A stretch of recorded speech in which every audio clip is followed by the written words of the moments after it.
Honey, yes. Look at it. Yeah, you need to take a water and put out the fire. Vulcan B2 1952 నుంచి 69 మధ్య use చేసిన వన్లో వాళ్ళు use చేసిన guns, వాళ్ళు use చేసిన గన్స్ ఇక్కడ డిస్ప్లే నుంచి లాంచ్ చేసిన బ్యాలిస్టిక్ మిజైల్ అంటే ఇది. అందరూ నమస్తే, welcome back to my channel RPK vlogs.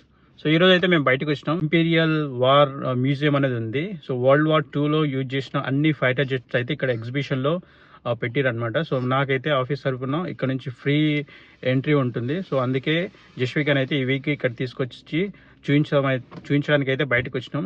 So ఇప్పుడైతే లోపలికి వెళ్ళి మీ అందరికీ ఎయిర్ క్రాఫ్ట్ అన్ని అయితే క్లియర్గా చూపించడానికి అయితే ట్రై చేస్తా. సో మాతో పాటు పోదామా? Let's go. సో మ్యూజియంకి అయితే వచ్చేసినాం.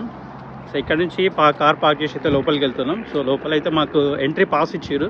సో ఎంట్రీ పాస్ చూపించి అయితే లోపలికి వెళ్ళాలి. మామూలుగా టికెట్ తీసుకున్న వాళ్ళు కూడా అక్కడే తీసుకోవాలి. సో మాకైతే ఒక పాస్ ఇచ్చారు. ఆ పాస్ స్కాన్ చేసి అయితే లోపలికి అలౌ చేస్తారు. సో ఇదంతా కార్ పార్కింగ్ ఏరియా. మన రీసెంట్గా ఇండియా, పాకిస్తాన్ కానీ రష్యా, ఉక్రెయిన్ కానీ బాలిస్టిక్ మిజైల్స్ యూజ్ చేస్తున్నారు, బాలిస్టిక్ మిజైల్స్ ఫైర్ చేస్తున్నారని.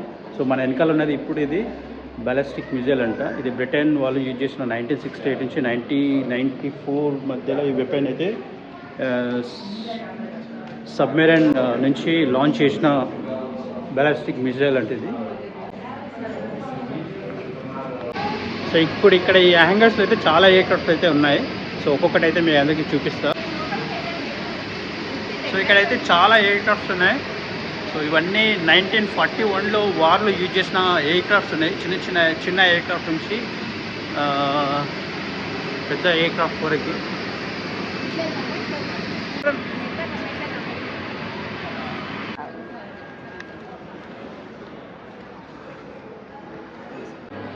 నా వెనకాల ఉన్నది ఫైటర్ జెట్. సో ఇటు సైడ్ నా ముందు కూడా ఇంకో ఫైటర్ జెట్ ఉంది. ఇది కెనేడియన్ CF-100 అంట. ఇది ఇప్పుడు నా వెనకాల కనిపిస్తుంది. ఇది వాల్కన్ B2 బాంబర్ జెట్ అంటే ఇది. సో ఇది 1968 నుంచి 1968లో ఇది న్యూక్లియర్ వెపన్స్ డ్రాప్ చేయడానికి యూజ్ చేసిన ఫైటర్ జెట్ అంటే ఇది. కిందికి నుంచి చూడొచ్చు మనము అది న్యూక్లియర్ వెపన్ ఎట్లా డ్రాప్ చేస్తారనేది కింద కనిపిస్తుంది. సో ఇప్పుడు ఎయిర్ క్రాఫ్ట్ ఈ జెట్ కిందికి వెళ్ళి చూపిస్తా.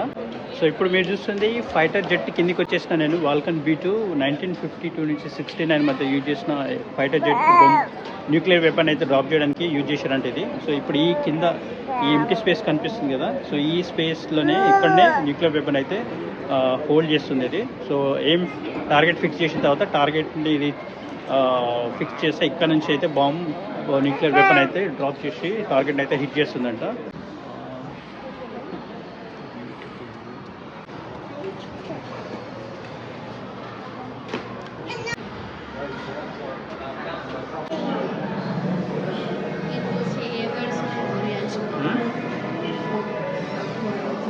సో ఇక్కడైతే వీళ్ళు అన్ని ఇప్పుడు వార్లు యూజ్ చేసిన పారాషూట్ ట్రూపర్స్ ఉన్నారు. సో వాళ్ళు రియల్గా మనుషుల్లా ఉన్నారు. సో వాళ్ళు ఎలా పారాషూట్ అనేది ఎలా క్యారీ చేస్తున్నారు ఏంటి ఇయర్తో సహా అన్ని క్లియర్ అయితే మెన్షన్ చేశారు. సో నా ముందు అయితే ఆ టైంలో యూజ్ చేసిన గన్స్ అయితే ఉన్నాయి, different type of guns. So అవన్నీ మీకు ఇప్పుడు చూపిస్తా.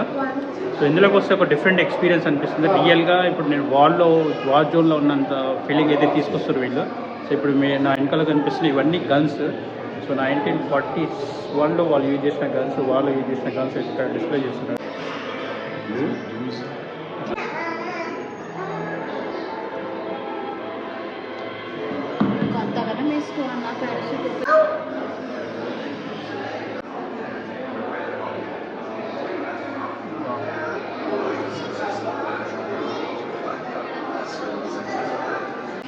సో వెనకాల కనిపిస్తున్న ఈ ఎయిర్ క్రాఫ్ట్ అయితే ప్యాసింజర్ క్యారియర్ ఎయిర్ క్రాఫ్ట్.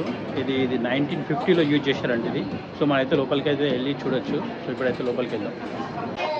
ఇదైతే 1960లో యూజ్ చేసిన ఎయిర్ క్రాఫ్ట్. లోపలికి వెళ్ళి చూడొచ్చు. ఓ ల్యాండింగ్ గేట్ చూడండి. టైర్స్ ఎంత పెద్దగా ఉన్నాయి ఒక్కొక్కటి.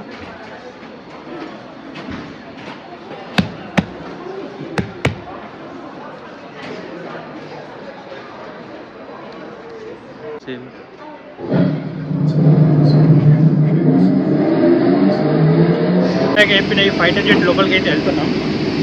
Super sonic fighter jet lightening అంటే సౌండ్ స్పీడ్ అంత స్పీడ్తో వెళ్తుందంటే ఇది సౌండ్ కూడా ఎఫెక్ట్ కూడా స్టార్ట్ చేశారు, అంటే ఆ రియల్ ఎక్స్పీరియన్స్ మనకు రావడానికి. ఈ జెట్ ఇంజన్స్ ఆన్లో ఉన్నట్టు ఇప్పుడైతే ఆ సౌండ్ అయితే ఆన్ చేశారు. Mind control room please don't touch. So ఇక్కడ నుంచి లాంచింగ్ టార్గెట్ని హిట్ చేయడానికి అనుకో. Don't touch anything, okay. ఇక్కడ ఎమర్జెన్సీ ఆక్సిజన్ సిలిండర్స్ ఉన్నాయి.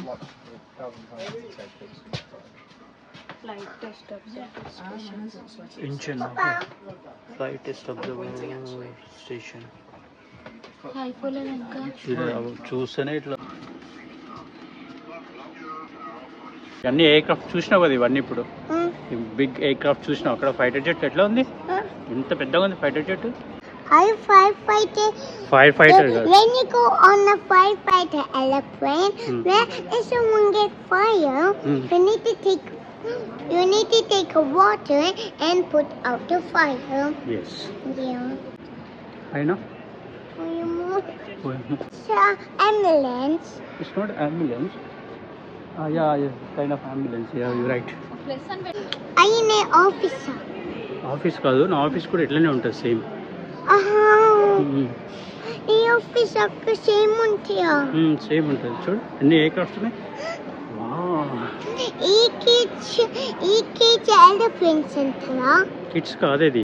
సో ఇప్పుడైతే ఎయిర్ స్పేస్కి లోపలికి వెళ్ళేసి వచ్చినాం కదా, different kind of air jet fighter jets అన్నీ చూసినాం. సో ఇప్పుడైతే రియల్ ఎయిర్ ఫీల్డ్ లోపలికి వెళ్తున్నాం. సో అక్కడ ఫ్లైట్ ఎయిర్ క్రాఫ్ట్స్ అయితే లైవ్గా ఫ్లయింగ్ వెళ్తున్నాయి. సో అక్కడికి వెళ్తే అయితే మనం చూద్దాం. ఇంకా ముందు ఇంకో హ్యాంగర్ ఉంది, అందులో కూడా చాలా ఎయిర్ క్రాఫ్ట్స్ ఉన్నాయి. సో ఇప్పుడు అయితే ఎయిర్ ఫీల్డ్ లోపలికి వచ్చినాం. సో చూడొచ్చు వెనకాల అన్ని ఎయిర్ క్రాఫ్ట్స్ ఉన్నాయి. ఫ్లైట్ పైకి ఎగురుతుంది, అది పోయింది.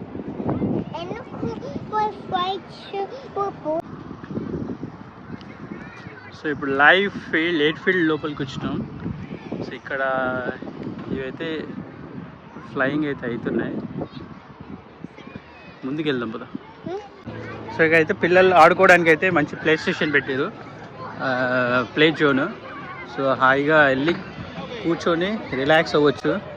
సో ఎయిర్ క్రాఫ్ట్ ఫీల్డ్ పక్కన ప్లే స్టేషన్, పిల్లలు ఆడుకుంటే ఏంటి అసలు. అయితే ఎంత బ్యూటిఫుల్గా అరేంజ్ చేసారంటే పక్కన ఎయిర్ ఫీల్డ్, ఇక్కడే ఎయిర్ ఫీల్డ్ కూర్చొని హాయిగా కిడ్స్ పిల్లలందరినీ ఇక్కడ మళ్ళీ ప్లే స్టేషన్ అరేంజ్ చేసారు. ఇక్కడ కూర్చొని పిల్లల్ని వదిలేసి వాళ్ళు ఆడుకుంటూ ఫ్లైట్స్ జెట్స్ అన్నీ ఎట్లా వర్క్ అవుతున్నాయి ఏంటి అనేది మంచి నాలెడ్జ్ గెయిన్ చేసుకుంటూ ఒక అంటే ఫ్రెండ్లీ ఎన్వైర్న్మెంట్ క్రియేట్ చేసారు పిల్లలకి. వాళ్ళకి ఆటోమేటిక్గా వాళ్ళు నేర్చేసుకుంటారు, వాళ్ళకి ఇంట్రెస్ట్ అనేది పెరుగుతూ ఉంటుంది. సో ఎన్వైర్న్మెంట్ అయితే చాలా బాగా క్రియేట్ చేసారు అసలు.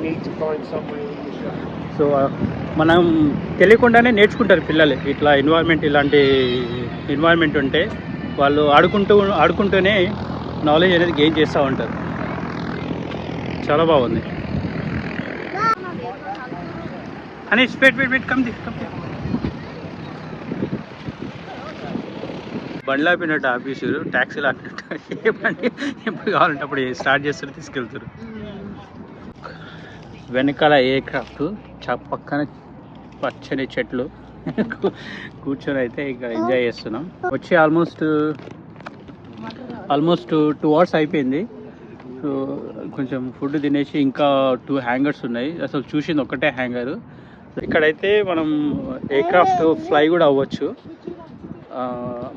అవర్ బేస్డ్ కాదు, పర్సన్ బేస్డ్ 59 pounds ఒక పర్సన్కి అయితే, చిల్డ్రన్స్కి అయితే 39 pounds అంట. సో ఇప్పుడైతే మేము ఏం వెళ్ళట్లేదు, నెక్స్ట్ టైం వచ్చినప్పుడు మళ్ళీ ప్లాన్ చేసుకోవచ్చులే అనుకుని అయితే ఇప్పుడు వెళ్తున్నాం. తీసుకునే ఎయిర్ క్రాఫ్ట్ని బట్టి కూడా ప్రైజెస్ ఉన్నాయి. సో 59 pounds మామూలుగా స్టార్టింగ్ ఎయిర్ క్రాఫ్ట్ అంటే dragon rapid. Different air craft కావాలంటే ఇంకా 500 pounds కూడా ఉన్నాయి. సో ఇప్పుడైతే మేము వెళ్ళట్లేదు. మేము ఇక్కడ ఉన్న ఏ ఎయిర్ క్రాఫ్ట్ అయినా చూజ్ చేసుకోవచ్చు, బట్ ఒక్కొక్క ఎయిర్ క్రాఫ్ట్కి ఒక్కొక్క ప్రైస్ ఉంది. సో నార్మల్ స్టాండర్డ్ చిన్న ఎయిర్ క్రాఫ్ట్ అయితే 59 pounds నుంచి స్టార్టింగ్ ఉంది, అట్లా 500 pounds వరకు ఉంది. సో మనం ఇంకా పెద్ద ఎయిర్క్రాఫ్ట్ కూడా చూజ్ చేసుకునే పోవచ్చు. సో ఇప్పుడైతే మేము ఫ్లయింగ్ అవ్వట్లేదు. సో నెక్స్ట్ టైం వచ్చినప్పుడు ప్లాన్ చేసుకుందాం. ఇప్పుడైతే వద్దు, టైం కూడా 1 అవుతుంది. సో లేట్ అయిపోయింది, మళ్ళీ ఇంటికి పోవాలి. ఇంక ముందు హ్యాంగర్స్ ఉన్నాయి. సో ఇప్పుడు జస్ట్ ఓవరాల్గా మొత్తం అంతా చూసేసుకొని మనకు ఒక ఐడియా వస్తుంది. సో నెక్స్ట్ టైం వచ్చినప్పుడు ప్రాపర్గా ప్లాన్ చేసుకోవచ్చు అని అనుకుని అయితే ముందుకైతే వెళ్ళిపోతున్నాం. ఇది 1958 ఎయిర్క్రాఫ్ట్ అంట. ముందు 48 ప్యాసింజర్స్ కోసం బిల్డ్ చేసింది. తర్వాత దీన్ని ఎక్స్టెండ్ చేశారు 110 ప్యాసింజర్స్ క్యారీ చేసేటట్టు. Please don't SIT on the seats. Oh, they've prepared tea for us. Jashvika, don't touch anything. ఇప్పుడు టేబుల్స్ ఎట్లా ఉన్నాయి? Okay. చిన్న ఇప్పుడు ట్రైన్లో ఉంటాయి ఇట్లా. స్టార్ట్ అయింది ఇది. కూర్చోవద్దు ఇక్కడ, only for visiting, that's it. అని ఎస్, లుక్ ఎట్ దిస్. జషు పీస్ ఆఫ్ మెటల్ అయితే 2001లో అల్ఖైదా వాళ్ళు అటాక్ చేసిన న్యూయార్క్లో వరల్డ్ ట్రేడ్ సెంటర్ పైన అటాక్ ప్యాసింజర్ ఎయిర్క్రాఫ్ట్తో అటాక్ చేశారు కదా. సో అటాక్ చేసినప్పుడు డిస్ట్రాయ్ అయిపోయిన ఆ బిల్డింగ్ యొక్క స్ట్రక్చర్ పీస్ అంటే ఇది. సో 2001లో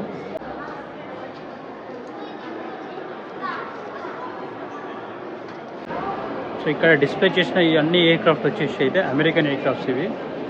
సో ఇందులో చాలా, సో ఇందులో కూడా సూపర్ సోనిక్ ఫైటర్ జెట్స్ ఉన్నాయి.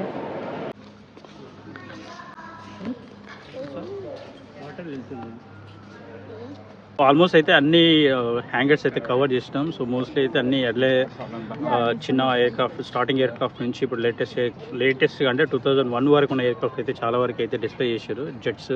సో ఫస్ట్ నేను చూపించినట్టు ఎయిర్ స్పేస్ హ్యాంగర్స్లో అయితే చాలా ఎయిర్క్రాఫ్ట్స్ ఉన్నాయి. సో బ్రిటన్ వాళ్ళు యూజ్ చేసిన చాలా వరకు ఎయిర్క్రాఫ్ట్ 1948 నుంచి 1988 వరకు. తర్వాత అమెరికన్ ఎయిర్క్రాఫ్ట్ అక్కడ హ్యాంగర్స్ ఉంది.